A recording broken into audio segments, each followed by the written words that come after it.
जय जोहार, जय छत्तीसगढ़। तो आज हमारी मुलाकात होने वाली एक ऐसे शख्स के साथ जिन्होंने 2013 पर अपना एक छोटा सा सपना पूरा किया और गवर्नमेंट जॉब प्राप्त किए। लेकिन कहीं ना कहीं मन में एक ललक थी, मन में एक जुनून था, मन में एक संघर्ष चल रहा था कि क्या मैं इस बड़े किसी और पोस्ट के लिए बना हूं क्या।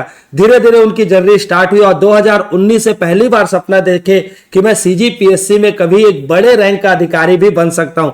लगातार 6 साल तक संघर्ष चलता रहा और फाइनली आज हमारे साथ ही बैठे हुए और बताना चाहता हूं, उनका नाम है यशवंत देवांगन जी, जिन्होंने सीजीपीएससी पर रैंक 3 अर्जित किया और डिप्टी कलेक्टर जैसे जो सबसे महत्वपूर्ण पोस्ट रहते उसे अर्जित किया। तो हमारे बीच है और यशवंत देवांगन जी। सर नमस्ते, जय जोहार। तो सर मैं तो ऐसे बेसिकली कुछ कुछ आपको जानता हूं, लेकिन हमारे दर्शक है तो और मेरा जो इंटरव्यू लेने का मेन मकसद है कि ये वीडियो कभी कोई 5 साल बाद भी देखे, 10 साल बाद भी देखे तो आपकी जो जर्नी है उससे इंस्पायर हो सके कि कोई व्यक्ति कैसे 8 घंटा ड्यूटी करके जॉब को प्राप्त कर सकता है, वो भी सीजीपीएससी जैसे जिसे बोला जाता है कि बहुत ही कठिन एग्जाम में से एक है, बहुत ज्यादा संघर्ष करना पड़ता है, उसके सिलेबस का कोई और छोर नहीं है। ऐसा बहुत सारे जो स्टूडेंट है या सीजीपीएससी की तैयारी करने वाले स्टूडेंट, उनके अंदर एक भ्रम भी रहता है और कहीं कहीं यथार्थ भी दिखता है, ऐसे प्रश्न भी आ जाते हैं जिसका और छोर नहीं रहता।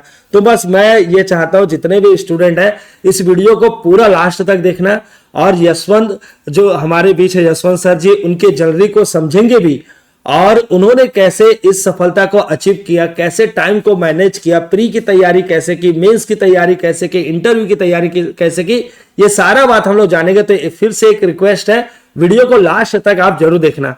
तो भैया आपका फिर से स्वागत है अद्वैत एजुकेशन में।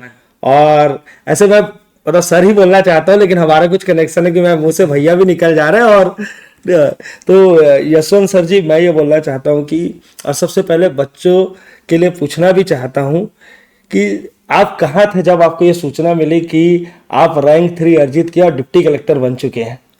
देखिए, जब रिजल्ट आया वो 20 नवंबर की रात थी और उस दिन लगभग 12 बज रहे थे। तब तक घर वाले सभी खाना खा करके सो गए थे और मैं भी खाना खा लिया था और सोने की तैयारी में था। लेकिन मुझे पता था कि आज की रात जो है रिजल्ट कभी भी आ सकता है।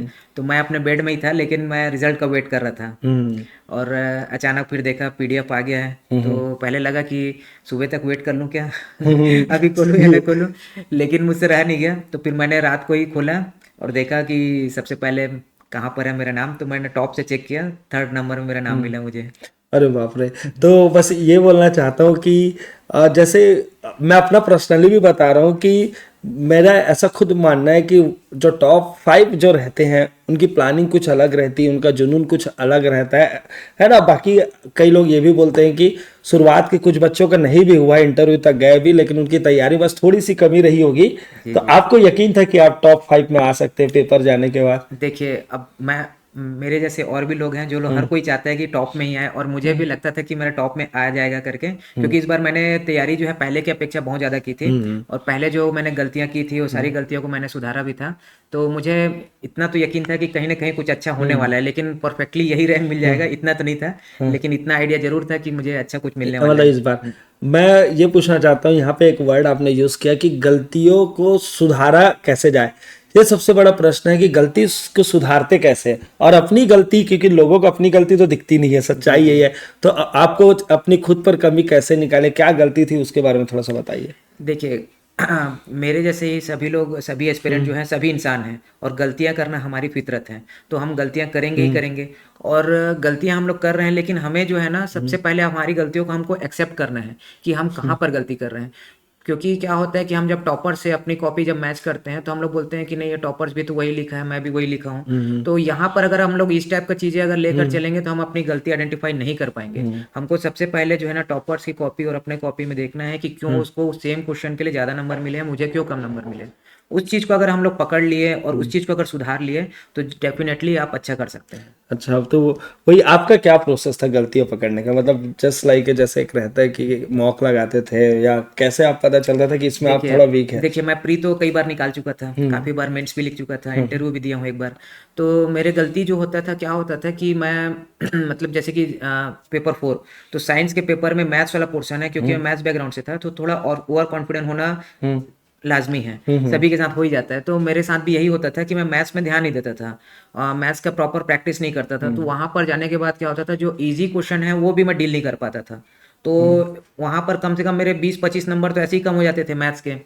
फिर उसके बाद में जो लैंग्वेज का पेपर है, जो स्कोरिंग है, वहाँ पर भी मैं जो है लैंग्वेज में क्या थोड़ा टाइम टेकिंग है। उसको आप बोलोगे कि 1 महीने में प्रिपेयर कर लूँ तो नहीं हो पाएगा, उसको क्या है साल भर चाहिए।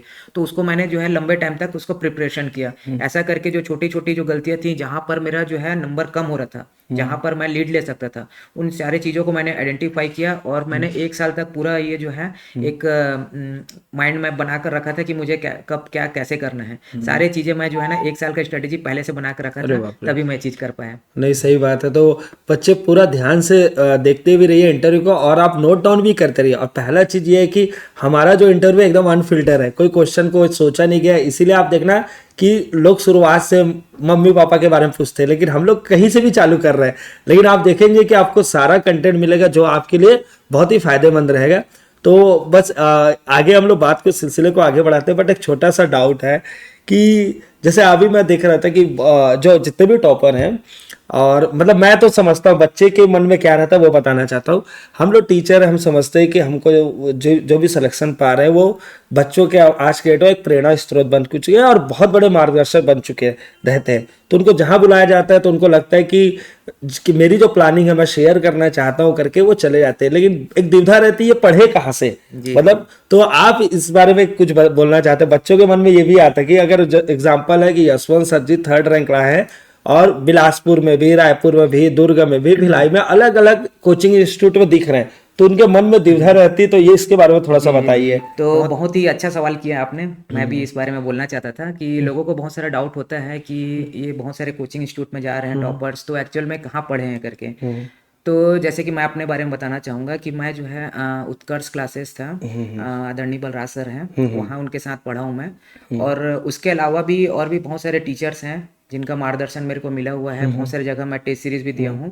तो और एक चीज़ ये भी कहना चाहूँगा कि कोई भी व्यक्ति अगर सफल हो रहा है, चाहे मैं हूँ चाहे कोई और हो, तो उसके पीछे बहुत सारे लोगों का हाथ होता है। तो मुझे लगता है कि हम कोई भी व्यक्ति सफल हो गया है तो सफलता के बाद में उन सबको श्रेय देना चाहिए। तो मैं भी आज आपके माध्यम से, आपके चैनल के माध्यम से उन सभी को मैं अपना सफलता का श्रेय देना चाहता हूँ। अगर नाम लेना चाहते हैं ले सकते हैं, क्योंकि सब जानते हैं अद्वैत एजुकेशन एकदम दिल खोल के बात भी करता है, और आप पूरे लोग का नाम ले भी सकते हैं। देखिए, जैसे आपसे मेरी मुलाकात जो है दिल्ली आईएएस में टेस्ट सीरीज के दौरान हुई थी, तो मैं अपनी सफलता का श्रेय आपको भी दूंगा। क्योंकि वहां पर जो टेस्ट सीरीज थे, टेस्ट सीरीज में आप क्वेश्चन वहां भी बनाते थे, और सिर्फ आपका काम सिर्फ यहीं तक नहीं था कि आपने टेस्ट सीरीज का क्वेश्चन बनाया और मैं टेस्ट सीरीज देने आया और चला गया। उसके अलावा भी हमारे बीच में रिलेशन था। ऐसा रिलेशन ऐसा था कि मुझे कुछ डाउट रहता था तो मैं सीधे आपके पास आता था, सीधे आपको बुलाता था कि आइए सर मेरे को बताइए ये क्वेश्चन आपने ऐसा लिया है, इसका आंसर ये लिया, क्यों लिया है। तो बहुत सारे जो टीचर्स हैं मेरे को सहयोग किए हैं। जैसे कि मैं दिल्ली आईएएस में भी टेस्ट सीरीज दिया हूँ, उड़ान आईएएस में भी दिया हूँ, फिर महानदी आईएएस है, वहाँ पर संजय जैन सर थे। तो संजय जैन सर जो है ना, उनसे भी मेरा काफ़ी अच्छा परिचय था। और मैं तो 4-5 साल से वहाँ पर मेंस का टेस्ट सीरीज दिया हूँ। तो जब भी मैं मेंस का टेस्ट सीरीज वहाँ देने जाता था तो सर के पास हमेशा मैं क्वेश्चन पूछने जाता था कि सर इसका आंसर क्या होना चाहिए, और मेरे को कम नंबर मिला है तो क्यों मिला है, आप बताइए इसमें कैसे इंप्रूवमेंट करूं। तो सभी टीचर्स का बहुत योगदान है। और टीचर्स के अलावा भी मैं कुछ कहना चाहूँगा, जैसे कि हमारे टेलीग्राम चैनल है, तो बहुत सारे लोग टेलीग्राम चैनल चला रहे हैं, जो बहुत सारे पहले के टॉपर्स भी हैं, वो लोग अपने नोट्स डाले हुए हैं, अपने आरटीआई कॉपीज डाले हुए हैं। तो ये इन सब का भी हमारी सफलता में कहीं ना कहीं उनका भी योगदान है। जैसे कि टेलीग्राम में बात करें तो सबसे पहले मैं नीरनिधि नंदिया सर का नाम लूंगा, उनका टेलीग्राम चैनल है। तो उनका वीडियो बहुत इंस्पायरिंग रहा है मेरे लिए भी, और बहुत सारे स्टूडेंट मेरे जैसे हैं उनके लिए भी। तो वो बहुत सारे वीडियो बनाते थे, उनसे जानकारी तो मिलता ही था, साथ में मोटिवेशन भी मिलता था। इसके अलावा चैनल तो बहुत सारे हैं, कुछ खास खास जो टॉपर्स लोग हैं, जो लोग बहुत मेहनत कर रहे हैं, जैसे यशवंत वर्मा सर हैं, और सुशांत तिवारी सर हैं, उत्तम मनोज सर करके भी, शायद उसे फॉलो नहीं कर, लेकिन वो भी अच्छा डालते रहते हैं। हाँ, बहुत सारे लोग हैं ऐसे। तो इन लोग जो है बहुत सारे चीज़ें जो हैं, कंटेंट्स जो है हम लोग को प्रोवाइड कराते हैं। टॉपर्स लोग जो हैं उनके अपनी कॉपी भी डाले हुए हैं, आरटीआई कॉपीज डाले हुए हैं, नोट्स डाले हुए हैं। तो ये सारी चीज़ें जो है ना बहुत हेल्प की मुझे, और मेरे जैसे बहुत लोगों को हेल्प भी कर रही होगी, तो उन लोग को भी थैंक यू बोलना चाहूँगा मैं। और जैसे कि मैं कुछ किताबें हैं खासकर छत्तीसगढ़ के लिए, छत्तीसगढ़ में अगर हम लोग देखें तो हरिराम पटेल सर की किताबें हैं, सबके पास रहती है, हर किसी के पास है, मैंने भी वो पढ़ी है। और टीचर भी बोलेगा कि मैं हिंदी कंट अकेडमी से टोटल पढ़ा रहा हूँ, बट रखते सब है। सही बोला, रखते सब है। हाँ, तो जैसे कि अब मैं न ही कभी उनसे मिला हूँ। और जैसे कि हमारे रमेश देवांगन सर हैं जो प्रतियोगिता सारांश की किताबें लिखते हैं, तो मैंने मेंस में उन सारी किताबों को पढ़ा है, तो काफ़ी मुझे हेल्प मिला है। तो मैं यही कहना चाहता हूँ कि उनके पास मैं पढ़ा नहीं हूँ, लेकिन कहीं ना कहीं उनका भी योगदान है, उनका मैं मार्गदर्शन मैंने लिया है, प्रत्यक्ष रूप से नहीं लेकिन अप्रत्यक्ष रूप से लिया है। तो कोई भी जो है अगर मुझे बुलाता है या कभी मिलता है तो मैं भाई उनको थैंक यू तो जरूर ही बोलूंगा।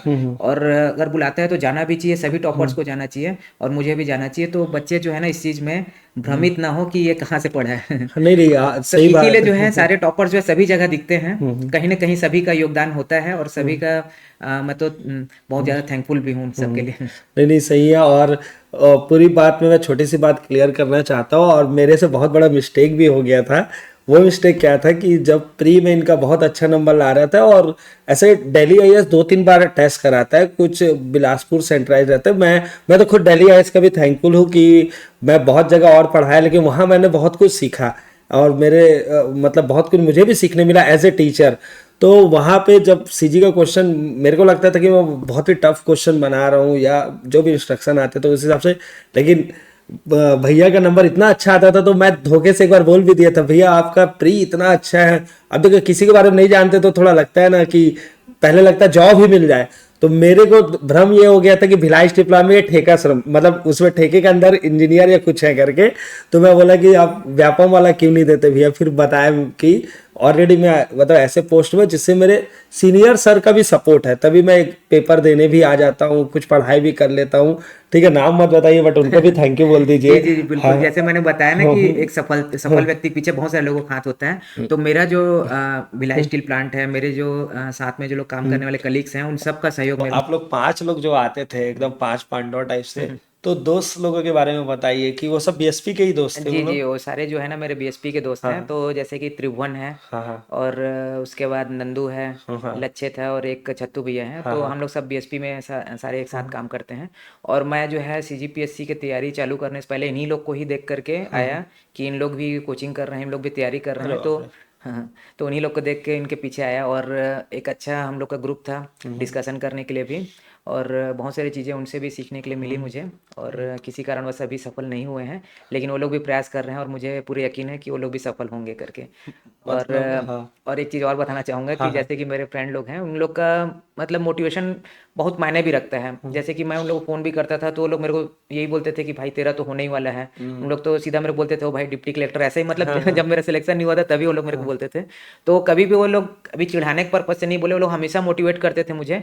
और उनका मतलब मेरे से ज़्यादा उनको मेरे ऊपर विश्वास रहता था कि भाई तेरा तो होगा ही होगा, तो बहुत अच्छा तैयारी कर रहा है। तो कहीं ना कहीं उनका जो विश्वास है ना बहुत मायने रखता है मेरे लिए और बहुत जरूरी भी था।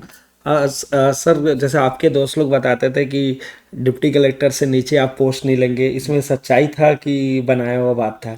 नहीं ये सही था, क्योंकि मैं ऑलरेडी जॉब में था। हाँ हाँ और टारगेट मैं तो बोलता हूँ कि हमेशा बड़ा ही रखना चाहिए, हाँ क्योंकि आदमी का टारगेट जितना बड़ा रहेगा वो प्रयास भी उतना ही बड़ा करेगा। तो मैं हमेशा जो है ना, मैं नीचे सोचा ही नहीं, मैं हमेशा सर्वोच्च पद के ही बारे में सोचता था कि मेरे को डीसी ही बनना है। तो इसीलिए मैं दूसरे पद के बारे में सोचता ही नहीं था और यही मान के रखा था कि मेरे को इसी में ही जाना है करके। ऐसा जनरली पे स्केल को देखा जाए तो मतलब सीजीपीएससी के बहुत सारे पोस्ट ऐसे हैं जो बीएसपी के जो जेई रैंक है उससे कम ही होंगे कुछ कुछ जगह, और थोड़ा सा है बीएसपी का काम, थोड़ा आराम का भी काम है।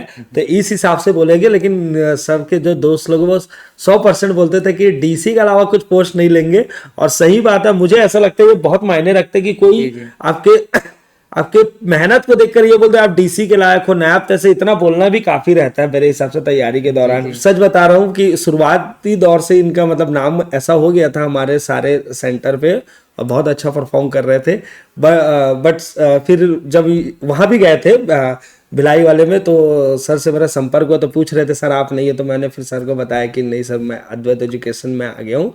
बाकी बहुत सर आपने बहुत अच्छा बात बोला, क्योंकि मैं जनरली यही देख रहा हूँ कि लोग टॉपर को ट्रोल करते हैं या मतलब इतना बड़ा अचीव किए हैं और बच्चों से शेयर नहीं करेंगे। तो मुझे नहीं लगता कि कल के हम भी बोलेंगे कि ये सिलेक्शन पा लिए लेकिन बता बच्चों से रूबरू नहीं हो रहे हैं, बच्चों को बता नहीं रहे हैं, क्योंकि सक्सेस की जानता हर कोई है। जैसे जस्ट लाइक हनुमान जी की कहानी आपको पता, देखो ये इंटरव्यू थोड़ी लंबी होने वाली है ठीक है, लेकिन चलेगा। हनुमान जी के पास सारा ज्ञान था बट राम जी ने उनको बताया कि भाई आपकी ताकत ये है, तब उन्होंने लंका क्रॉस कर दिए। तो बच्चे के पास पूरा ज्ञान है, लेकिन आप बोल दोगे कि पढ़ो, ये प्लानिंग करो, 1 साल पहले से प्लानिंग करो, बच्चे उसे फॉलो करेंगे और सफलता ले लेंगे। तो मुझे लग रहा है ये लास्ट क्वेश्चन होना चाहिए, बट मेरे को लगा बहुत इंपॉर्टेंट, इसलिए पहले कि अब शुरुआत से बात करते हैं। आपका बचपना कैसे रहा? आप बचपन में टॉपर थे? क्लास में क्या था? स्कूल में क्या मानते थे कि बहुत बड़े टॉपर हो, आगे जाके बहुत नाम कमा लोगे? कैसे थे आप, बताइए। देखिए बचपन से अगर देखा जाए तो मुझे तो पढ़ने में बहुत इंटरेस्ट था। पारिवारिक में भी मतलब अच्छे सब पोस्टेड में है नहीं पढ़ने नहीं वाले नहीं की? नहीं नहीं, ऐसा नहीं था। देखिए हाँ। मैं सबसे पहले बताऊं तो मेरे माता जी पिताजी जो हैं दोनों अनपढ़ थे। अरे हाँ, बाप रे। पिताजी जो है साक्षर थे, लेकिन हम्म। मतलब वो कुछ क्लास पढ़े भी थे ऐसा हाँ, बोलते हैं। साक्षर थे, हाँ मतलब बस हाँ, बस अक्षर का वो ज्ञान हाँ था। बस वो हाँ। अपना सिग्नेचर कर लेते थे, थोड़ा बहुत न्यूज़पेपर पढ़ लेते थे। माता जी तो कभी स्कूल नहीं गई थी। अरे बाप रे। हाँ, तो ऐसा मेरा बैकग्राउंड रहा है। और मेरे मतलब देखा जाए तो खानदान में बहुत ही कम लोग हैं, गिने चुने लोग हैं जो गवर्नमेंट जॉब में हों। और तो ऐसा मेरा बहुत अच्छा बैकग्राउंड नहीं था, लेकिन जो है मैं ऐसा जगह पर था कि जहाँ पर मेरे को पढ़ने की सुविधा थी। और मेरे परिवार में मेरे को पढ़ाई के लिए कभी भी ये नहीं बोला गया कि पढ़ाई मत करो करके, हमेशा पढ़ाई के लिए सपोर्ट मिला है। तो मेरे जो बचपन के जो एजुकेशन है वो कोरबा जिले से हुई है। तो बचपन से मेरे को पढ़ने में बहुत इंटरेस्ट था। तो नंबर अच्छे आते थे, ठीक ठाक आते थे, कभी कभी फर्स्ट भी आ जाता था क्लास में।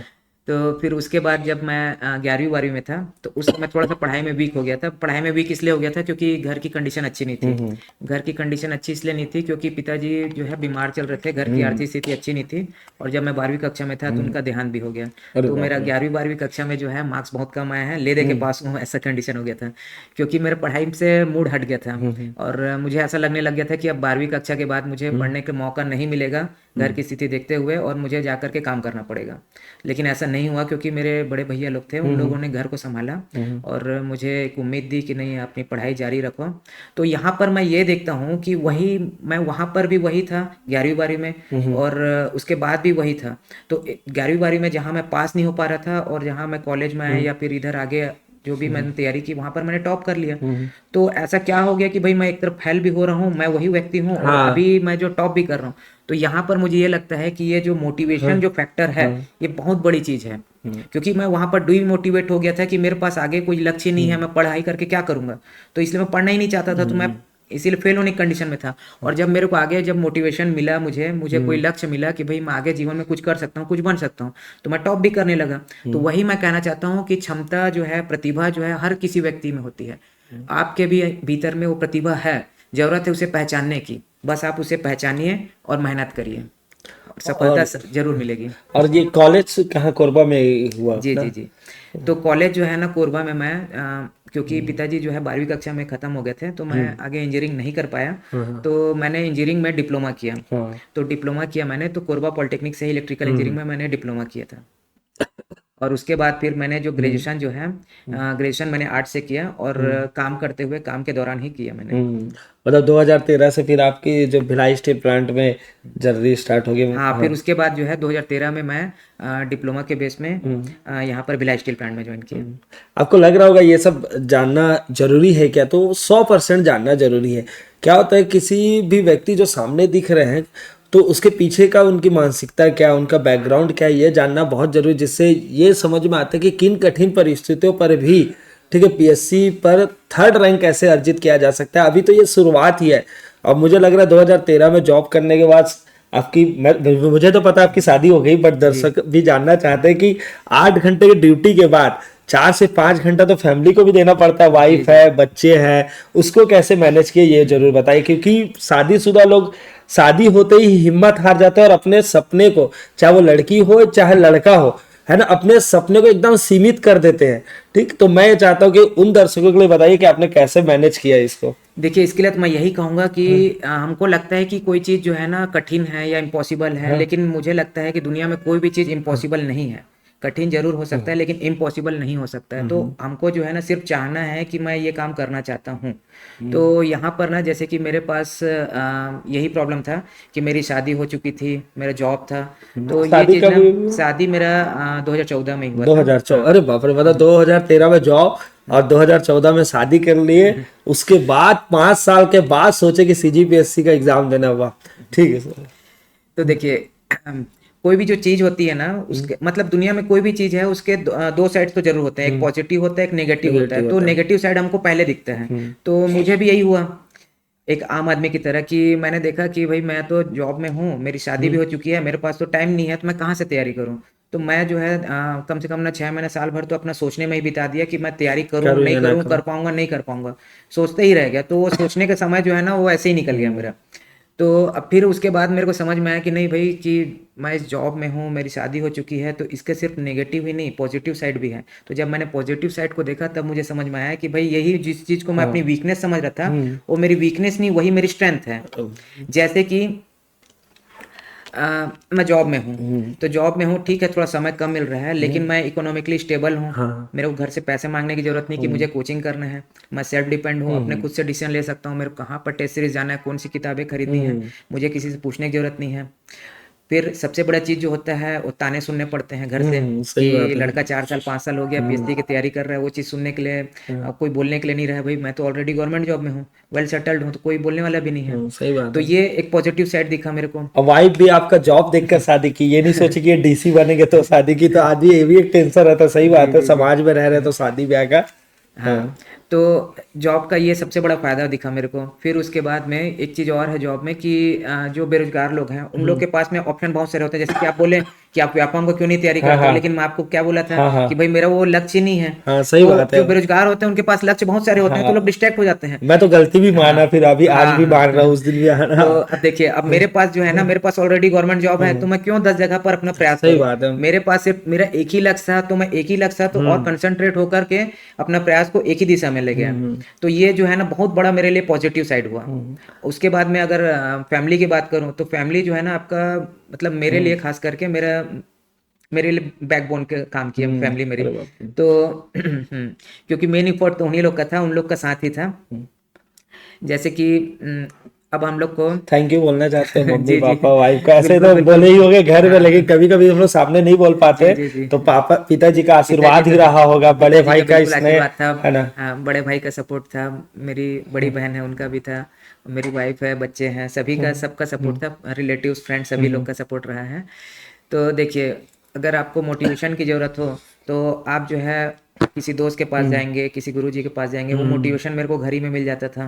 ठीक है, आपको एंटरटेनमेंट की ज़रूरत हो तो आप जो है मोबाइल देखोगे, टीवी देखोगे, कहीं घूमने जाओगे, तो वो सब चीज़ मेरे पास, मेरा बच्चा था। हाँ, बच्चे के साथ खेल लिया बच्चे उससे, के साथ हाँ खेल लिए, तो सही भाई बात है। एंटरटेनमेंट के लिए मेरे को भटकने की जरूरत नहीं। ठीक है, फिर उसके बाद में जो बेरोजगार लोग होते हैं या फिर जो बैचलर, सॉरी बैचलर बोलना चाहिए, जो बैचलर्स हैं, तो वो लोग कहीं जाकर के पढ़ाई कर रहे हैं, तो उनको खाना खाने का सबसे बड़ा हाँ दिक्कत सही होता है कि बात भाई है। अच्छा खाना नहीं मिल रहा है। मेरे को घर में हर चीज मिल जा रहा था, पका पकाया खाना मिल रहा है, कपड़े धुलकर प्रेस होकर मिल रहे हैं, तो हर चीज मतलब देखा जाए तो भाई हर किसी भी चीज का सिर्फ नेगेटिव ही नहीं पॉजिटिव साइड सही भी बात है। है। तो इतने सारे पॉजिटिव साइड थे कि वो नेगेटिव जो है ना वो मेरे लिए कुछ भी मायने नहीं रखते थे। तो यही जो चीजें हैं जब मुझे बाद में जब समझ में आई, तब मैं जो है अपना प्रयास को फिर सही तरीके से फिर करना शुरू किया। कितना, जैसे 8 घंटे का ड्यूटी हो गया, मुझे लग रहा है 1-2 घंटा तो परिवार में आके, उसके बाद कितना बजे तक का, मतलब पर डे का कुछ टारगेट देखिए, रहता होगा। जनरली वैसे तो तीनों शिफ्ट रहती है प्लांट में, लेकिन जनरली मेरा जैसे जनरल शिफ्ट रहता था, तो जनरल शिफ्ट में सुबह 9 बजे अपन ड्यूटी के लिए निकल गए, उसके बाद घर पहुंचे 5:30 से थोड़ा ज़्यादा हो जाता था, कभी कभी 6 भी बज जाता था। तो 9 से 6 अपन ड्यूटी हो गया। अब उसके बाद 6 बजे आप ड्यूटी से आए हो, फिर थोड़ा फैमिली को टाइम दो। कभी अब देखिए रोज तो घूमने जाओगे नहीं, तो और थोड़ा बहुत सेक्रीफाइस भी उनको भी करना पड़ा, हाँ नहीं ऐसा भी सही नहीं है। बात है। तो कम से कम 7 तो बज ही जाते थे मुझे।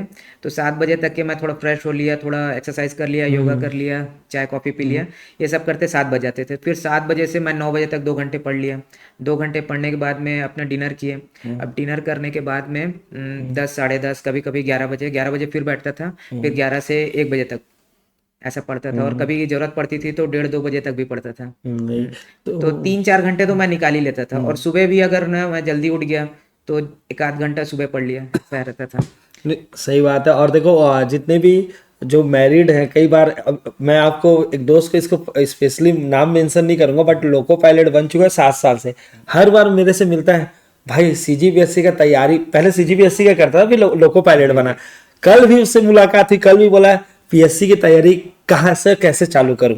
मैं बोला भाई ये तू 6 साल से पूछ रहा है, आज नेट जब से लगा होगा ना, सीजीपीएससी के लिए बिलासपुर गए थे, लोको पायलट बन गए, 6 साल से यही पूछ रहा है अब कैसे स्टार्ट कैसे करूं। तो अब ये वीडियो उन सब लोगों के लिए काम आने वाली जो ड्रॉप भी ले चुके हैं, जो मैरिड भी है, क्योंकि हर कंडीशन फॉलो होता है इनके ऊपर, हर कंडीशन।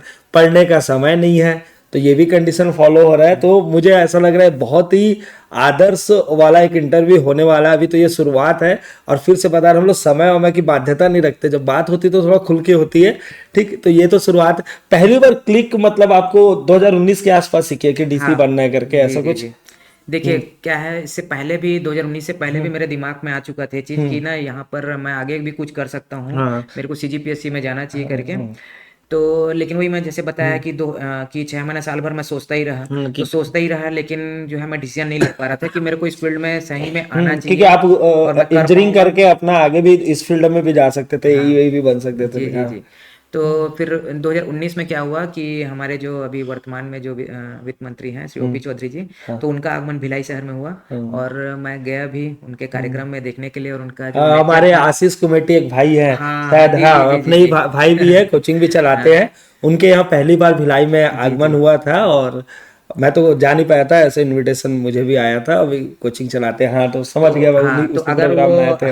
अगर हाँ, वो इस वीडियो को अगर कभी भी देखे या उनको जानकारी मिले, तो उनको भी बहुत खुशी होगी पहुंचा देंगे। कि उनका उनका आना यहाँ सार्थक हुआ। उनके आने से जो है और भी लोग हो सकते हैं सक्सेस हुए होंगे, हाँ और हाँ, उन्हीं के आने से जो है मैं इस फील्ड में आया और मैं भी आज सक्सेस पहुंचा हुआ। देंगे 100%, ये वीडियो पहुंच जाएगा उन तक। जी जी ठीक है, तो देख रहे हैं कि कोई भी जर्नी कैसे स्टार्ट होती है, सिर्फ एक चिंगारी की जरूरत होती है, और वो चिंगारी माननीय ओपी चौधरी जी वित्त मंत्री के द्वारा मिला, और मुझे अच्छी तरीके से याद है, इसीलिए इन्होंने बस मतलब कभी रहता ना कि इस कोचिंग में उसका नाम ना ले, लेकिन यहाँ अद्वैत में ऐसा नहीं चलता। हमारे ही मित्र है, उन्होंने सबसे पहले वहाँ बुलाया था और बहुत ही बढ़िया प्रोग्राम कराए थे।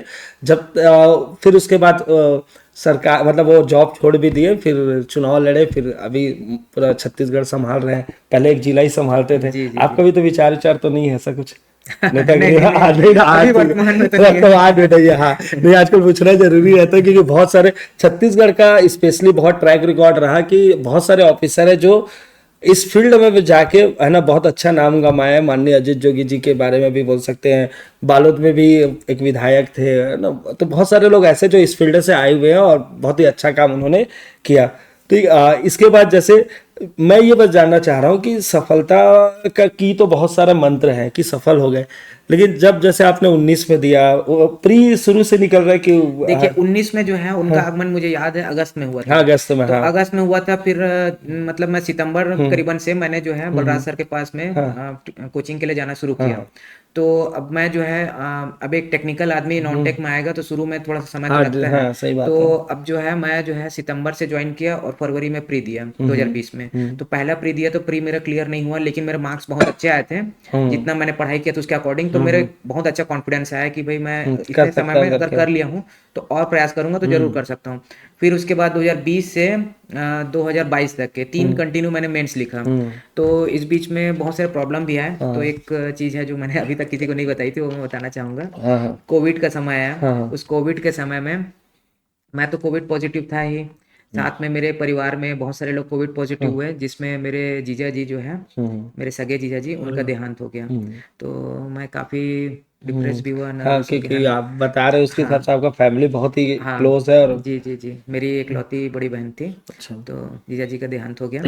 तो ये सब चीज़ें, बहुत सारी चीज़ें मैंने फेस की, और उसके बावजूद मैंने जो है 3 बार कंटिन्यू उसी दौरान जो है प्रीलिम्स निकाला, मेंस भी लिखा, और 2022 में जो है मैं इंटरव्यू तक भी पहुंचा। तो 2022 में जो है 164th रैंक लगी थी मेरी, लेकिन पोस्ट नहीं मिल पाया था।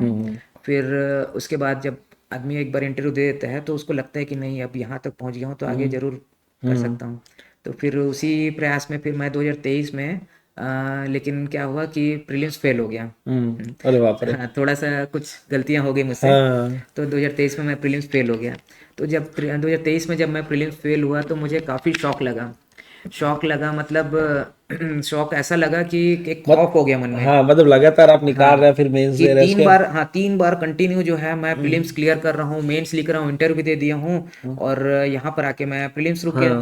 तो प्रीलिम्स का एक मन में मेरे खौफ हो गया। तो उस खौफ को दूर करने के लिए जो है मैं टेस्ट सीरीज जो है एकदम सीरियसली देने लगा। मतलब तो जिस कोचिंग में अगर लग रहा है यहाँ का कंटेंट बढ़िया है, मॉक हाँ देना चाहिए, तो आपने सब जगह हाँ अटेंड किया। हाँ हाँ। तो फिर यहाँ पर मैं क्या किया कि मैं बोला कि नहीं, अब अभी तक मैं क्या है प्रीलिम्स में ये सोचता था कि एवरेज मार्क्स लाने पर हो जाएगा, लेकिन उस समय ऐसा हुआ कि कट ऑफ इतना हाई चला गया हाँ हाँ जो किसी ने भी नहीं सोचा हाँ, था कि उस इतना टाइम हाई बहुत जाएगा। याद है तो हाँ शायद तो 100 फिर उसी साल पहली बार कटअप देना भी चालू किया और 104 100 हाँ हाँ 132.6 हाँ ऐसा ओबीसी का गया था मुझे ओबीसी जहाँ का तक हाँ याद और है। जनरल के शायद हाँ 136 130 हाँ ऐसा कुछ है। 36 के आसपास हाँ तो तो अब इतना खौफ हो गया मन में, तो मैंने बोला कि नहीं, अब प्रीलिम्स में भी टॉप करना हाँ पड़ेगा। तो फिर मैंने जो है ना हाँ प्रीलिम्स में भी बहुत मेहनत की, और आप तो जान ही हाँ रहे हैं कि मैं हाँ प्री आपके पास आता था ये बहुत एस्पिरेंट के लिए। बहुत ही तगड़ा था नॉलेज मतलब मेंस का तो मैं देखा ही था लेकिन प्रीलिम्स में भी मतलब चर्चा था कि कोई यशवंत मतलब पूरे सेंटर में है ना पूरे सेंटर में चर्चा था मतलब इवन बिलासपुर रायपुर भिलाई में भी कि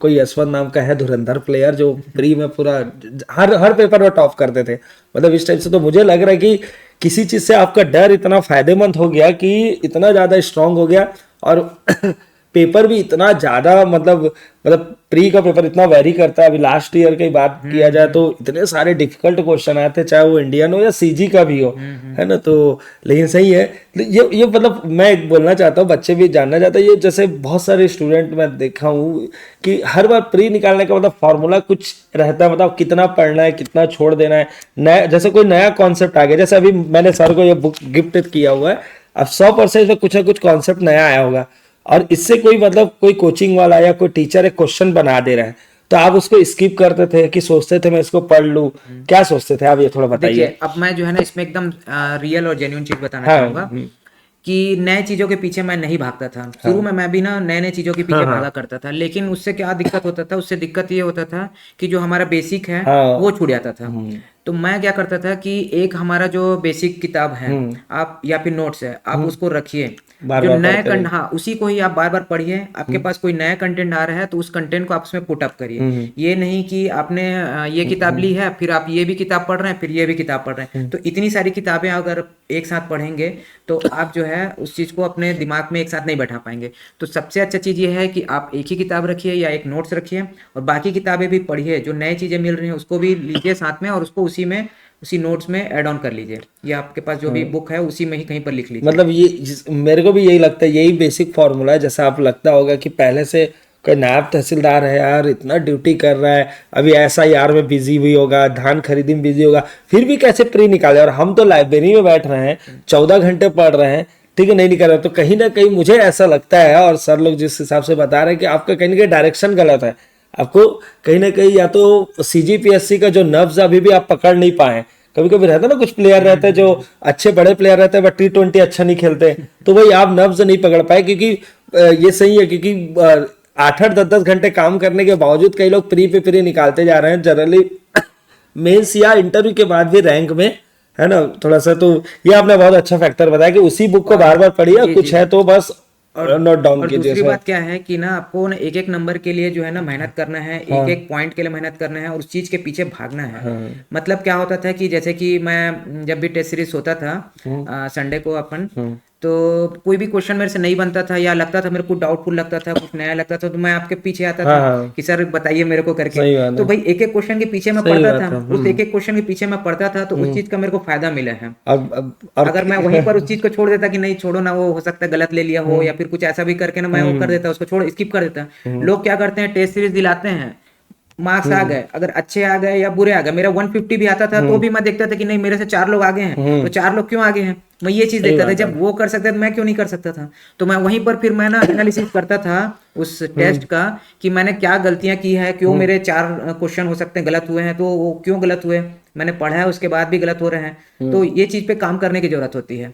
तो ऐसा नहीं कि आप टेस्ट दिलाइए और भूल जाइए, टेस्ट दिलाइए और टेस्ट देने के बाद में जब आंसर आता है आंसर को मैच करिए और कितने माइनस हो रहे हैं आपके, क्यों माइनस हो रहे हैं, आपने पढ़ा था उसके बावजूद माइनस हो रहा है या फिर नहीं पढ़ा था इसलिए माइनस हुआ है, उस चीज को एनालाइज बिल्कुल करिए। मतलब एक वही हमेशा हम लोग भी यही बात करते हैं अभी हमारे यूट्यूब चैनल में देख रहे हो फ्री में ही पीएससी नामा सीरीज चल रही है जिसमें फ्री में पूरा एमसीक्यू करा रहा है और अगर बात करें साल भर में तो 30 से 35 हजार क्वेश्चन करा देते हैं लेकिन आप एक एक क्वेश्चन जो गलती और उसको एनालिसिस कीजिए ये बहुत जरूरी चीज है।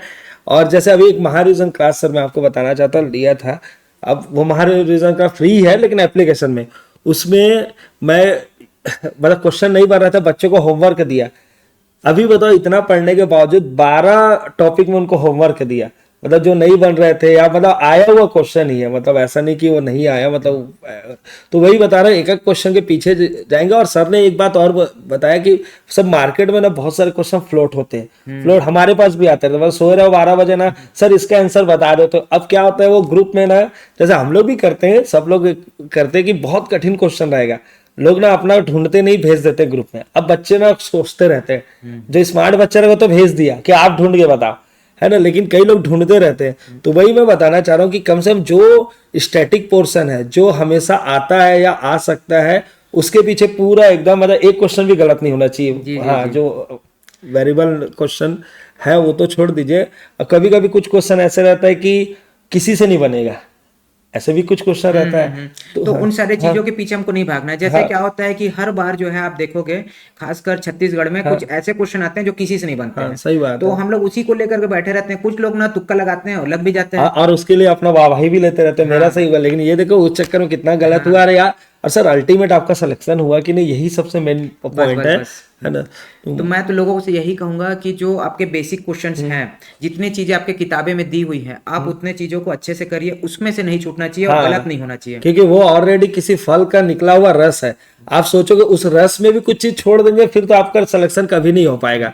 ठीक है, क्योंकि टीचर को अगर बता रहे हैं, उनको हो सकता है टीचर फिर सारा चीज नहीं बता सकता, 50 क्वेश्चन 50 से 50 नहीं आ गया किसी नोट से, ऐसा बोलने वाले मुझे फेक भी लगते हैं। लेकिन ये है कि कम से कम 40 क्वेश्चन हम अच्छे से अटेम्प्ट करके आइए, जिसमें ठीक है सीजी की बात की जाए, फिर सिमिलरली इंडिया में भी जाइए, तो कितना भी कट ऑफ है आपका सिलेक्शन प्री निकल जाए। अब मेंस की बारी है, प्री तो हो गया, मेंस का क्या है, मतलब फॉर्मूला है कि कई लोग बोलते हैं 10 साल का जो क्वेश्चन है वो करें, कई लोग बोलते हैं कि छत्तीसगढ़ के जितने भी इंस्टीट्यूट है जो मेंस में, देखो मेंस का मैं मतलब मेरा पॉइंट यही है कि मेंस का किसी से भी गाइडेंस लेना है, उससे लीजिए जो उस विषय का मतलब पारंगत हो, है ना, क्योंकि यहाँ पे ज्ञान देने वाले भी बहुत है, ऐसा नहीं है। आपका अच्छा आंसर रहेगा उसको भी बोल देंगे खराब है, ठीक है। ऐसे तो कभी भी आप उनसे पेपर चेक कराइए या डिस्कस कीजिए जो आपके स्किल को डेवलप कर सके, ना कि आपको झूठा आश्वासन दे कि आपका वन ऑफ द बेस्ट है, या आपका one of the best answer उसको सबसे बेकार भी बोल सकते हैं, ऐसे भी हो सकते हैं। तो ये बात है। सर अब मेंस की तैयारी कैसे करते हैं ये देखिए, बताइए। मेंस में क्या होता है, मेंस का सबसे अच्छा फंडा ये है कि भाई आपको लिखना है। लोग ना यहाँ पर डरते रहते हैं कि मेरी तैयारी अभी हुई नहीं है, मैंने अभी अच्छे से पढ़ा नहीं है, मैं आज लिखूंगा, मैं कल लिखूंगा, मैं 1 महीने बाद लिखूंगा, 2 महीने बाद लिखूंगा। भाई आपको कभी ना कभी तो लिखना ही है। मैं भी वही गलती करता था कि मेरे को लगता था कि मेरी तैयारी हुई नहीं है, मैं लिखूंगा कैसे, और वहां पर जाके फिर फंस जाते हैं। हम आंसर राइटिंग प्रैक्टिस अच्छे से करते नहीं हैं, क्योंकि हमारे दिमाग में तो है, हमने पढ़ा तो है, लेकिन उस चीज को डिलीवर नहीं कर पा रहे हैं। अब डिलीवर भी कर रहे हैं तो सही तरीके से नहीं कर पा रहे हैं। फिर अब क्या होता है कि मैंने कोई चीज पढ़ा है, एक पन्ने में पढ़ा है, उसको मेरे को 4 लाइन में लिखना है, तो आप करोगे कैसे? आपके सही दिमाग बात में है तो है, लेकिन यार। करोगे कैसे? और कभी 2 लाइन सेल्फी पूछो 8 नंबर में भी आ गया। हाँ, तो ऐसा भी है। तो आपको भाई खींचना भी आना चाहिए, छोटा करने सही भी आना बात है। चाहिए। तो ये सारी चीजें जो है ना, ये कला है। एक कला जो है ना, एक दिन में नहीं आती है। इस सही कला बात जो है करते करते ही आती है। तो आपको करना है, और करना है तो रोज करो या फिर वीकली करो, जैसे भी करो, लेकिन करना तो पड़ेगा। और आपको कोई कितना भी ज्ञान क्यों ना दे दे, आप ऐसा लिखो, वो लिखो, ये लिखो, ये बुक पढ़ो, उससे कोई मतलब नहीं है। जब तक आप खुद से करोगे नहीं, वो चीज नहीं आएगा। अपनी तो मैं गलती आइडेंटिफाई खुद से नहीं वो कर पा रहे हैं, या अब मेरे को ऐसा लगता है बच्चों को अपना क्वेश्चन भी बनाने आना चाहिए। आपको टॉपिक पढ़ रहे हो तो उससे क्या क्वेश्चन और बन बस सकता है, ये है चीज ना। आपने बहुत हाँ। अच्छी चीज बताई। जैसे कि मैं भी ये चीज किया हूँ, खासकर हिस्ट्री वगैरह जो पेपर है उसमें भी करता था, कि जैसे कि अपन कोई चीज पढ़ लिए, कोई टॉपिक पढ़ लिए, तो अब हम लोग जो है ना वहीं पर लिमिट हो जाते हैं। अब हमको क्या करना है, अब हमको सोचना है कि भाई ये मैंने पढ़ा है, तो इससे क्या क्या क्वेश्चन हो सकता है। हर तरीके से घुमा हाँ, के। उससे अब उसके कारण, उसके प्रभाव, उसके समस्या, उसका जो भी मतलब बहुत सारे क्वेश्चन उससे निकलते हैं ना। तो सही वो बात सारे है। क्वेश्चन जो है ना, रिलेटेड क्वेश्चन अपने को खुद पहले से बनाकर रखना है दिमाग में चीज को, कि भाई ऐसा फ्रेमिंग आएगा तो कैसे मैं करना ऐसे है। लिखूंगा करके। फ्रेमिंग बहुत जरूरी है मेंस के बस बस राइटिंग पे।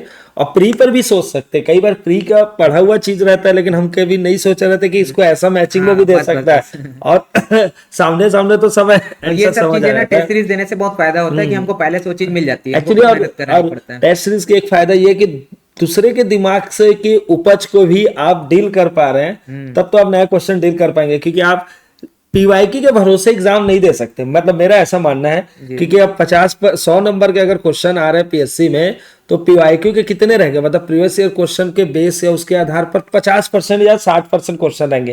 लेकिन जब तक हम नए क्वेश्चन डील करने की कैपेसिटी नहीं रहेगी, तो मुझे नहीं लगता प्री का मामला थोड़ा सा दिक्कत जा सकता है। तो ये बहुत सारी अभी बात, इंटरव्यू की तैयारी कैसा मतलब करना चाहिए, शुरुआत में उससे सोचना नहीं चाहिए या रिलैक्स होके जाना चाहिए, ऐसा टाइप से? क्या है, देखिए जैसे ही हमारा मेंस का एग्जाम होता है, मैं तो बोलता हूँ इंटरव्यू की तैयारी शुरू कर देनी हाँ, चाहिए। चाहे आपका सिलेक्शन होना है, चाहे क्योंकि अभी मतलब एक छोटा सा शेयर करना चाहता हूँ, एक बच्चे ऐसे भी तो उसको यकीन नहीं था मेरा निकल जाएगा। अब एन वक्त में उसका मेंस में आया, उसका स्टैटिक इतना वीक हो गया था कि मतलब सच बता रहा हूँ, मतलब हमारे यहाँ भी दिए थे, उससे पहले 2 जगह मॉक इंटरव्यू दे दिए थे, उसको भगा दिए वहाँ के टीचर, मतलब तुम्हारा स्टैटिक इतना वीक हो गया करके उसको भगा दिए। तो हमारे यहाँ ना मतलब रोते रोते आए, तो हम लोग भी बोले, लेकिन सही बात है कि इस चीज को मेंटेन करना बहुत जरूरी है। अब सर आगे। और देखिए इंटरव्यू में सबसे मेन चीज है आपका कॉन्फिडेंस लेवल, और कॉन्फिडेंस लेवल लाने के लिए आपको क्या करना पड़ेगा, आपको अपना बेसिक स्ट्रांग रखना पड़ेगा। अगर आपके पास बेसिक स्ट्रांग नहीं है, तो ऑलरेडी आपका सेल्फ कॉन्फिडेंस वहां पर वीक होगा ही होगा। तो आप जो है सारे सब्जेक्ट के जो है बेसिक कॉन्सेप्ट पूरा अच्छे से पढ़ के रखिए, करेंट अफेयर पढ़ के रखिए, और उसके अलावा आपको बोलने की प्रैक्टिस करनी पड़ेगी, क्योंकि आप कितना भी पढ़ लो जाकर तो वहाँ बोलना ही है। तो आप बोलने की प्रैक्टिस करो, बोलने के प्रैक्टिस के लिए मॉक इंटरव्यू भी लगाओ, और साथ में जो है अगर आपके फ्रेंड है, कोई टीचर है या फिर घर वाले ही है, उनको सामने बैठा दो, उन्हीं को एक बुक पकड़ा दो, एक क्वेश्चन पूछो, है ना। तो ऐसा करके भी आप तैयारी कर सकते हैं। मतलब सही है, देखो सेल्फ जब मेंस लिख कर आए तो अंदर में ये कॉन्फिडेंस तो रहना चाहिए कि अपना क्लियर हो रहा है, और आप पढ़ भी रहे तो वो तो फिर प्री आएगा तो काम भी आएगा, आपका डिसकंटिन्यू भी नहीं हो जाएगा पढ़ाई से। क्योंकि पढ़ाई की एक खासियत, अगर 4 कदम आप पीछे हटे ना, पढ़ाई 5 कदम पीछे हटेगा। और यही जो कंसिस्टेंसी बोलते हैं ना, इसी का सबसे बड़ा रोल है यहाँ पर, कि आप जो है थोड़े दिन के लिए छोड़ दोगे ना, तो फिर उसको रिकवर होने में उससे ज्यादा टाइम लग जाता है। हाँ, शादी ब्याह ये सब में हाँ, गए, भूल गए तो हाँ, तो नहीं वो सब भी करिए आप, लेकिन ना छोड़िए मत पढ़ाई। हाँ, पढ़ाई आप कम से कम जो है ना आधे घंटे 10 सही मिनट बात 15 है। मिनट जो भी आपके पास निकल रहा है ना, आप उसके टच में रहिए, आप जुड़े रहिए, एकदम से ये नहीं कि खो जाए किसी दूसरी नहीं, दुनिया सही में। बात है। और आजकल को बहुत सारे मीडियम भी आ गए हैं कि ठीक है आप मोबाइल में क्या देख रहे हैं वो नहीं मैटर करता, बट अगर सही यूटिलाइज करेंगे तो कोई ना कोई कोचिंग का मॉक चलते रहता है, पीवाईक्यू सीरीज चलते रहता है ना। टेलीग्राम में पीडीएफ आ गया, 100 क्वेश्चन आ गया, बस बनाते रहो, माइंड में है ना, पीडीएफ रखे रहो, उसको पढ़ते रहो, पीडीएफ के फॉर्म में उसको रख लीजिए, इकोनॉमिक सर्वे, उसके डेटा को देखते रहो, आप कहीं भी पढ़ सकते हैं, सही बात है। तो इंटरव्यू का सही मेरा भी यही मानना, जैसे ही मेंस देते तो है ना आपको इंटरव्यू की तैयारी करनी चाहिए। और अभी थोड़ा सा तबीयत ठीक नहीं है, लेकिन इंटरव्यू डिले हो रहा था तो बोले नहीं आज कर ही लेते करके। मैं एक बात और पूछना चाहता हूँ कि जैसे मतलब आपके वाइफ, आपके परिवार वाले तो बहुत अच्छे से आप जानते हैं, लेकिन मुझे जितना लगा कि आप 2013 में गवर्नमेंट जॉब पे लग गए, फिर जो चाहते थे वो अचीव भी कर ले, फिर भी आप इतने हम्बल कैसे हैं ये बताइए, अरे सर, इसका राज बताइए आप। ऐसा कुछ नहीं है। देखिए मैं तो बोलता हूँ कि किसी भी व्यक्ति को कोई भी पद मिल जाए, हाँ। उसको जो है ना अपना जमीन नहीं भूलना चाहिए, हम्म। और घमंड करने से कोई भी फायदा नहीं होता है। हाँ, हाँ, चाहे अधिकारी हो, चाहे कर्मचारी हो, चाहे किसी भी पद पे हो, है तो वो इंसान ही ना। सही बात तो है। इंसानियत हर व्यक्ति के अंदर में होना चाहिए, बस यही कहूँगा। मतलब मुझे मतलब पूरा उम्मीद है और पूरा विश्वास भी भैया की पर्सनैलिटी को देखने के बाद, समझने के बाद, कि जिस जिले में जाएंगे अपना परचम लहराएंगे, काम के दम में भी, स्वभाव के दम में भी। क्योंकि जनरली आजकल बहुत जगह मतलब ऐसा देखा, क्योंकि आप 100 में 100% काम नहीं कर सकते, बट आप अपने स्वभाव के कारण किसी को आप संतुष्ट कर सकते हो कि ठीक है यार ये काम हो ही नहीं सकता। लेकिन बहुत मुझे ऐसा लग रहा है कि आप आने वाले टाइम में एक आइडियल ऑफिसर के रूप में भी रहोगे, और लगातार मैं फिर से रिपीट कर रहा हूं, पूरा इंटरव्यू को देखना है। और उसके अलावा बहुत सारे और बच्चों का भी बहुत सारा मैसेज आया था कि शॉर्ट नोट्स के बारे में बहुत पूछा जा रहा था कि नोट्स को कैसे क्लियर करें, कि ये प्री के लिए है, मेंस के लिए है, या दोनों के लिए सेम पढ़ें, या जैसे मैं मतलब बता रहा हूँ, जैसे प्रशासन है, सबको मिक्स हो जाता है, अलाउद्दीन का कौन सा, अकबर का कौन सा, ये तो आप उसे कैसे क्लियर करते थे कि यही जो है ना यहाँ पर ना लिखना बहुत इंपॉर्टेंट हो जाता है। यहाँ पर ना मैं तो कभी कभार ऐसा भी करता था कि अपने बुक में ही लिख लेता था, कि जैसे अभी अकबर पढ़ रहा हूँ ना, तो मेरे को भी कंफ्यूजन होता था हाँ कि क्या बोलते हैं, ये अकबर का चीज है कि ये अलाउद्दीन का चीज है। हाँ तो मैं क्या करता था, अलाउद्दीन वाले महीना मैं रिमार्क करके ना वो साइड में अकबर का भी लिख देता था कि मेरे को जब भी मैं इसको पढ़ूं तो मेरे को रिमाइंड हो जाए कि ये दोनों अलग अलग है। हाँ फिर जैसे वहां पर भी वही चीज सेम चीज लिख देता था। तो ऐसा करके ना आप ना उसको कुछ ना कुछ ट्रिक बनाना पड़ता है याद रखने के लिए। जैसे मैं अभी मतलब मैं तो सीजी पढ़ाता हूँ, इंडियन में तो पकड़ नहीं है, लेकिन उसमें R1 R2 R3 मतलब रत्नदेव फर्स्ट, रत्नदेव द्वितीय, रत्नदेव तृतीय में अंतर लिखाता हूँ। लोग बोलते हैं ये अंतर कहाँ आता है? अरे भाई अंतर नहीं आता, लेकिन उस पेज को देखोगे तो आपको समझ आ जाएगा कि पूरा एक ही पेज में समझ आएगा, कोई कंफ्यूजन नहीं रहेगा। कई बार क्वेश्चन में R1 की जगह R2 का पूरा थ्योरी आ जाता है या प्री में भी आ जाता है। तो देखो ये बहुत मायने रखती है, छोटी छोटी चीजें, ठीक है, जो मुझे ऐसा लगता है कि हम लोग बहुत बड़ा बड़ा कदम उठाने का तो सोचते हैं, लेकिन छोटी छोटी चीजों पे सुधार नहीं करते रहते।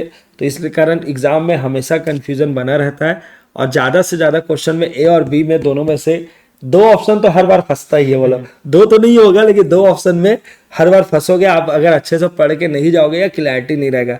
तो नोट्स का वही है, मतलब शॉर्ट नोट्स जी जी। में। और ना मैं तो बोलूँ कि मतलब जैसे कोई कोचिंग कर रहे हैं तो कोचिंग में जो नोट्स बनाते हैं वो प्रीलिम्स के लिए कोचिंग सफिशिएंट से है। यही वर्ड आया, मतलब एक छोटा सा, फिर दो पार्ट को यहाँ पे एक साथ बताना। कई लोग इंटरव्यू में बोले, और उनको मैं बहुत बधाई भी देता हूँ, कि कई लोग बोले मैंने अपने दम पे या सेल्फ स्टडी करके मैंने क्रैक किया। तो आपके भी मित्र मित्र होंगे, कई लोग जी ऐसा जी। बोले होंगे। बट मुझे ऐसा लगता है कि जैसे मैं जितना समझ पाता हूँ कि सीजी का जैसे सब्जेक्ट, आप तो 6 7 8 9 10 11 12 ग्रेजुएशन में है नहीं, तो कहीं से तो मार्गदर्शन लेंगे। जी तो जी। क्या उस यूट्यूब चैनल को श्रेय देने में आपको इतनी तकलीफ है? मतलब कहीं से भी सीखे होगे, मैं तो बोलता बुक से सीखे। जैसे आपने एचआर पब्लिकेशन का नाम लिया, जी बुक के बारे में बताया, तो मुझे ये कहाँ पे मतलब थोड़ा सा ये बात नहीं पचती है। मैं मतलब आपके सामने जी। ओपनली बोल रहा हूँ। मैं भी ये हाँ चीज बोल लूंगा हाँ। कि देखिए जैसे कि हम्म इंडियन पोर्शन को छोड़ दिया जाए, खासकर स्पेशली जो छत्तीसगढ़ का है, हम्म तो छत्तीसगढ़ का और खासकर जो मेंस का पोर्शन है, तो हम्म मेंस का पोर्शन के लिए आपको कोई भी ऐसा पर्टिकुलर बुक नहीं मिलेगा हम्म सिवाय कोचिंग के मटेरियल्स हाँ के, हाँ जो पब्लिकेशन का, हाँ कि जो छत्तीसगढ़ का आपको सही चीज प्रोवाइड कराए। हाँ जैसे कि मैंने एचआर की बुक की बात की, तो उसमें जो है पीछे में दिया रहता है कि इतने सारे बुक्स के उसमें निचोड़ दिए हुए हैं। अब आपको हाँ जो है इतना मतलब कम मेहनत में इतनी सारी चीजें मिल जा रही हैं एक ही जगह पर, और वही जो है आप दुनिया भर की किताबें, उतनी सारी जो किताबें उसको निकालोगे, हाँ पढ़ोगे अथेंटिक बुक, और फिर एक जगह कंपाइल करोगे, तो ये चीज पॉसिबल नहीं है। हम्म तो तो हाँ बहुत ही अच्छा चीज जो है ना, हमारे छत्तीसगढ़ के जो कोचिंग वाले हैं बहुत अच्छा काम कर रहे हैं, मैं सही बोलूँ तो, कि इतना अच्छा मटेरियल हम लोग को प्रोवाइड करा रहे हैं। चाहे यूट्यूब में जो वीडियो बनाते हैं वो, मैं तो यूट्यूब का भी बहुत सहारा लिया हूँ। जैसे कि जो मैथ्स के पोर्शन है, साइंस के पोर्शन है, वो जो नहीं समझ में आता था तो मैं यूट्यूब से बहुत देखता था, है ना। और टेलीग्राम में भी बहुत सारे लोग जो चैनल चला रहे हैं उनसे भी बहुत सारी चीज़ मेरे को मिल जाती थी। तो जैसे कि आप जो बोल रहे थे कि सेल्फ स्टडी वाला बात, तो सेल्फ स्टडी मैं भी किया हूँ सेल्फ स्टडी, क्योंकि भाई कोचिंग में 5 साल तो करूंगा नहीं, 1 साल मैंने कोचिंग कर लिया, अब भाई 4 साल तो मेरे को सेल्फ स्टडी करना है। अब मैं बोलूँ कि भाई नहीं मैं तो सेल्फ स्टडी के दम में निकाल लिया हूँ, तो ये कहना बेईमानी होगी हाँ मेरे नहीं नहीं लिए, सही क्योंकि भाई मैं कहीं ना कहीं से मार्गदर्शन सही तो ले बात रहा है। हूँ। मैं टेस्ट सीरीज देने के ला रहा हूँ किसी कोचिंग में, हाँ है ना, प्रीलिम्स का मेंस का भी टेस्ट सीरीज देने के लिए गया हूँ, फिर उसके बाद मॉक इंटरव्यू के लिए भी गया हूँ। तो सारे जगह तो मैं जा रहा हूँ, सारे जगह सही से कुछ ना बात कुछ है। मार्गदर्शन ले रहा हूँ। फिर किसी न किसी कोचिंग की बुक खरीद के ला रहा हूँ, और करंट अफेयर की किताब ला रहा हूँ, वो भी कोचिंग वाले ही बना रहे हैं। तो 100% जो है सेल्फ स्टडी बोलोगे तो पॉसिबल नहीं है, खासकर छत्तीसगढ़ पोर्शन के लिए। सही में। अब भाई राम जी का सेतु बन रहा है लंका जाने के लिए, तो हनुमान जी का भी रोल है उसमें, सिगरी जी का भी रोल है, जामवंत का भी रोल है, लेकिन उस गलिहरी का भी तो रोल है जिन्होंने छोटे छोटे पत्थर वहां पे जमा किए। तो मुझे ऐसा लग रहा है कि आप मतलब एटलीस्ट किसी भी पब्लिकेशन की बुक से पढ़े, एटलीस्ट वो भी बता दीजिए। तो शायद देखो, क्योंकि मैं ऐसा जानता हूँ शिक्षक, ठीक है उनको पैसा कौड़ी तो जो मिल रहा है ऊपर वाले की दया से घर बार तो चलते रहता है, लेकिन जो शिक्षा के क्षेत्र में जो भी व्यक्ति जाता है वो सिर्फ सम्मान के लिए जाता है, क्योंकि और दूसरा काम कर भी सकता है। या बहुत सारे ऐसे भी टीचर मैं जानता हूँ इतने मल्टी टैलेंटेड है कि 6 महीने अपना जॉब छोड़ देंगे तो कोई ना कोई एग्जाम निकाल ही लेंगे। मतलब ऐसा मैं कई लोग को पर्सनली जानता हूँ। बट क्या होता है कि एक मन में एक सेटिस्फेक्शन जो शिक्षक बन के मिलता है वो मतलब और किसी जॉब में नहीं मिलता है। इसलिए मुझे लगता है कि जैसे पब्लिकेशन, बुक, यूट्यूब चैनल, किसको थैंक यू नहीं बोल रहे हैं। तो वैसे ही मुझे लग रहा है आप सेल्फ स्टडी बोलते हो बिल्कुल सही है, लेकिन आप जरूर उस बुक का नाम लीजिए जिस बुक को आपने प्रेफरेंस मतलब प्रेफर किया होगा तैयारी के अब टाइम देखिए में। मैं बहुत सारे कोचिंग इंस्टीट्यूट में गया भी हूँ, और वहाँ पढ़ा नहीं हूँ, लेकिन मैं उनसे कभी भी मार्गदर्शन मांगा हूँ। जैसे आप ही के पास में आता हूँ, हाँ तो आप भी मेरे को कभी ये नहीं बोले कि नहीं आप मेरे स्टूडेंट नहीं हो हाँ तो मैं हाँ आपको नहीं हाँ बताऊंगा, नहीं सही बात कहीं है। नहीं बोले। और भी मैं और भी कई कोचिंग सेंटर हैं जहाँ पर मैं कभी भी गया हूँ ना, तो मैं डेफिनेटली उनसे खुलकर बात करता था कि और भाई मैं मेरे को आपका ये चीज़ बड़प्पन बताइए भी करके। मानना पड़ेगा कि आपका इतना नॉलेज होने के बाद, लेकिन क्वेश्चन उस टाइम में बहुत मेहनत करके बनाते थे वहाँ की, मतलब पूरी टीम है बहुत, मतलब ऐसा हम, मतलब ये था कि खुद ही से क्वेश्चन फ्रेम कर रहे थे, इसलिए आप जैसे स्टूडेंट भी क्वेश्चन में फंस जा रहे थे, वही बहुत बड़ी बात थी। नहीं तो आपका तो पूरा कॉन्सेप्ट इतना क्लियर था। बट ये है बार बार पढ़ते रहेंगे तो उसमें साइनिंग और अच्छे से आते रहता है। वो प्री में अगर अच्छा, मतलब मेंस में अच्छा किया तो प्री में फायदा होगा, और प्री के टाइम भी अच्छा मेहनत किया तो मेंस में फायदा होगा। मैं बस एक छोटा सा बताना बोलना चाहूंगा, जैसे इस साल प्री का एग्जाम 22 फरवरी हो गया, जनरली 9, 7, 8, 9 के आसपास होता था। तो क्या प्लानिंग में किसी को चेंज करना चाहिए क्या? बहुत सारे बच्चे पूछ रहे देखिए हैं। अभी तो थोड़ा सा समय ज़्यादा हो चुका है। जब नोटिफिकेशन आया उस समय अपने को पता चल गया था कि 22 फरवरी होने वाला है। तो उस समय हम लोग जो है ना थोड़ा सा समय और मेंस को दे सकते थे। थोड़ा सा समय जिन लोग का ऑलरेडी मतलब प्री अगर अच्छे से तैयार है तो वो लोग के लिए बोल रहा हूँ। और जिन लोग जो है फर्स्ट टाइम कर रहे हैं ना, तो उनको उस समय से ही प्री में लग जाना चाहिए था। और यही बोलूँगा कि जो लोग अभी फर्स्ट टाइम प्री दे रहे हैं आप लोग प्री का ही सोचिए, मेंस का भी मत सोचिए, क्योंकि टाइम अब ज़्यादा बचा नहीं है, एक आध में नहीं है। तो प्री में ही फोकस करना चाहिए। जैसे बहुत सारे आपने मतलब अभी छत्तीसगढ़ में छेरा का फेस्टिवल चला है ना, और ये सब अनफिल्टर है ना, कोई प्लानिंग नहीं। मैं महादान का पर्व बोला जाता है, तो आपसे मैं ये बोलूँगा, आप जैसे आप बहुत सारे टेलीग्राम चैनल को थैंक यू बोल रहे हैं तैयारी में, तो मैं ये चाहता हूँ कि आप भी अपना कोई टेलीग्राम चैनल फ्यूचर में बनाइए। चलो अभी तो एंजॉय कीजिए 1-2 साल अच्छे से, अभी ट्रेनिंग भी बचा है। जब आप फ्री हो जाएंगे और लगेगा कि, तो मैं ऐसा चाहूँगा कि आप एक टेलीग्राम चैनल जरूर बनाइए जिससे बच्चों को बहुत ज़्यादा लाभ हो, क्योंकि आपका जो कंटेंट है या जो आप बता रहे हैं आपका संघर्ष है, वो बच्चों को बहुत फायदा होगा। जी देखिए, एक चीज़ मैं और बोलना चाहूँगा कि बहुत सारे लोगों का मेरे को मैसेज आता है, व्हाट्सअप में भी आता है, फेसबुक में आता है, इंस्टाग्राम में भी आता है, और कुछ कॉल भी आए हुए हैं। तो देखिए सबके साथ में पर्सनली शेयर कर पाना किसी भी चीज़ को पॉसिबल नहीं है। तो मैं कहीं भी जाता हूँ तो जाने का मतलब सिर्फ यही है, किसी भी वीडियो में बताने का मतलब यही है कि लोगों को एक साथ जो है मैं उस जानकारी को शेयर कर सकूँ। और मुझे बहुत अच्छा लगता है कि मैं अपनी स्ट्रेटेजी, अपनी जर्नी शेयर करूँ। और जैसे मैं किसी को देख करके इस फील्ड में आया और आज सक्सेस हुआ, और वैसे ही मुझे देख करके मेरी सक्सेस को जान करके, मेरी स्टोरी जान करके कोई अगर सक्सेस होता है और मुझे वो चीज़ पता चलेगी तो मुझे भी बहुत खुशी नहीं होगी। सही बात है।